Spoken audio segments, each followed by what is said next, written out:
Well, in Westley, this being our first time out, and we're sort of, practicing about it, how it goes. Also, what do you foresee happening with the beehives that we have now, and what that November, December care will look like for each one of those colonies? Yeah, well, first of all, if it's too cold, I don't want to get in them, especially since they have such low population densities. And if we're going to feed them, I wouldn't feed pollen, just because they're not really rearing more brood. They're just trying to stay together and survive. And if we were going to feed sugar, I would advise feeding it in a drier format, like a candy board, something like that. Okay. So yeah, I think we need to go through and reevaluate and take care of the comb is one of the main things. And other than that, there is I remembered it the other day. There's something called a double screen, and basically, you could take one hive that's not warm enough or doesn't have enough bees, but has a queen, and put this double screen on top of that, and then put another hive on there, and they kind of keep each other warm a little bit. So it's just one way of having two queens in the same hive and having them kind of help each other. So that's just a good way to keep your queens. But I don't know. I think there's a good number of changes we're going to make in the spring, but upcoming, I'm processing all this honey right now. Unfortunately, that settlement that I have, that was full of honey, there are some crystals near the bottom of it. So I'm going in small batch and putting it in a crock pot, and then kind of ladling it out of there. It's taking a little longer than you'd hope, but it also takes a long time with those little bitty bottles. Yeah, the bonus bear bottles. I'm hoping that we find a long-term solution for a good bottling on that, and I'm hoping, I'm really hoping that No Drip Maxant will be able to help us with that, and in filling that swiftly. Even that tiny opening, that's just the tiny opening on the small bear jars is time consuming.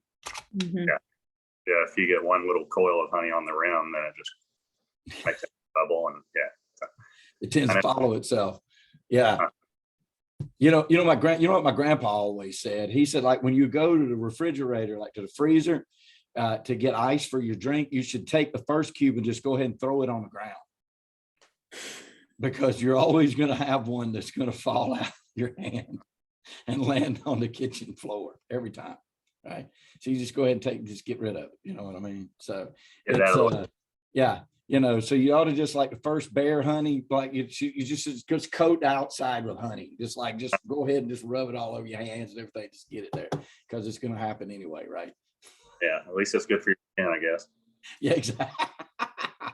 Exactly. No, and then the other time consuming thing, of course, is actually taking those little 1 inch by 1 inch stickers and actually placing them on those bears. Sydney's got some experience with that. And so our long-term goals, of course, is to figure out ways with our bottling partners to get the product with already labeled, and let them handle that situation. So especially on the glass ones, and then also making them a lot more washable and reusable for everybody. Yeah. So that's good. Month of November, we don't do much, right? And then because like you said, if it's cold, we're not going to crack into them. If we get these warm days like today, it's a supremely warm day today. But even with that, as long as they've got food to eat and water to drink, we leave them alone, don't we? Yeah. Get back in there next week. I'll make a second assessment of what's going on. Try to get a bunch of that equipment back over to the shop. But I don't know. We might just better leave it on there. I think kind of the cold weather coming up, the beetle pressure and moth pressure isn't going to be quite as bad. So it might be worth it to just leave them on there for a little while. Mhm. Till we get the freezer up and running and things like that. So I'll go through and take another round of notes and kind of get a little more thorough. Perfect. And then we'll get into the hives behind the shop. Mhm. Yeah, definitely got to do that. They look active, like I walked past them this afternoon, but they're out flying a little bit. And then even my hobby hive, where the honey got spilt yesterday on one of the buckets, they were all over it today, collecting it up. So, Yeah. yeah, Yeah, it's good too because that apivar it works better when it's warmer. So it gave them a good little dose of the strip. So yeah, it'd be good to get some of that into those hives just in case you get another little warm spell. agreed. A little Yeah, more. yep, yeah. Because the ones in the back of the office right here, we haven't treated yet. So, yeah. So I saw your message about the notes. I don't know if you noticed, but I left my clipboard in that shop again. Yeah. I got it right here. I brought it with us. Yep. Yeah, I need to tape it to myself or something. That's what Sydney said. She said, I'll have to help him remember every time he sets that down. No, that's good. We'll end up using these same data sheets with each time. Is that the plan? There will be times where I might have more information or less information on the sheets. That was just a template that I had in my back pocket. Yeah. So yeah, like colony assessment sheets are a little bit more in depth. Like how many bees do we have in here? How much honey do we have? All that, like kind of quantify it instead of saying high honey or low honey. You'd be like, all right, we got 2 frames of honey, 2.5. Then you kind of can know what you're looking at and be like, all right, this one's the strongest one. We're definitely splitting that one. This one, we don't even need to get into it, that kind of thing. Mm-hmm. Okay.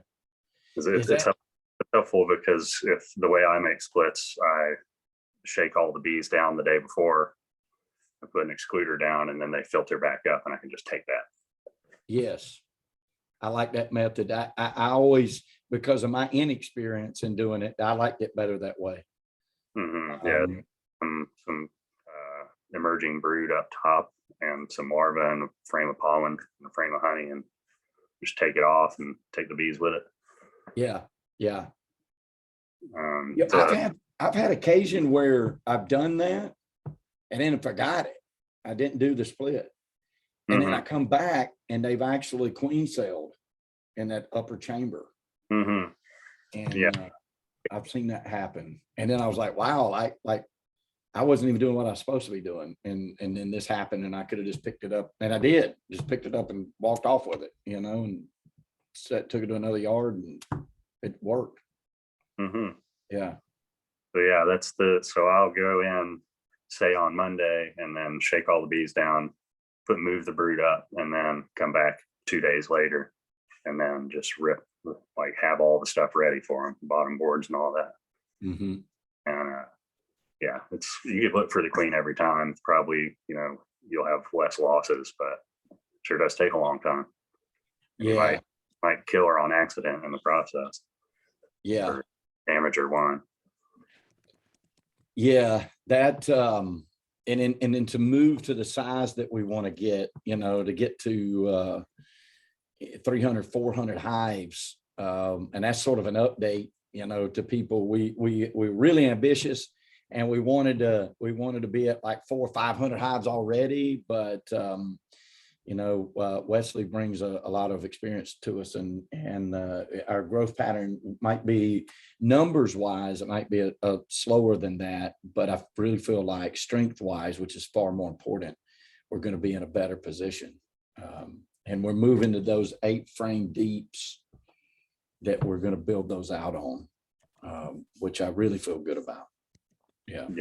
I feel like they fill out the 8 frames better, and they're not quite as heavy, and you eliminate the need for smaller frames, shorter frames. It gets kind of messy and annoying. Yeah. As long as you can, that's what I would advise. Yeah, for sure. Mm-hmm. Well, we're looking forward to that transformation as we make it through the winter. All right. Well, we'll give, listen, we'll give more updates. Next week we'll be in the B yard, and, Sydney, you got anything to add? What's going on? Like you're preparing a bunch of boxes. I know that. Yeah, we're getting prepared for our Christmas boxes to send a bunch out. So I'm gonna make sure we get some good video and stuff and share it on social media with everyone to see the process of it. Yep. I'm excited about that. I'm excited about that. So Sydney's building out, taking the orders and then building out those boxes. And Wesley is going through the tedious process right now. Yeah, preparing about those bonus bears. It's all right. I'm listening to Frankenstein book on tape. So Well, there you go. There you just- go. You know, nothing like a little Mary Shelley to help pass the time along, right? All right. Well, that's awesome. Everybody have a good Thanksgiving, and we'll see you next week in the B yard. All right, that sounds good. Well, I'll plan on talking to you on Thursday All right. via Skype. So, Okay. Bye, guys. all right, see you later.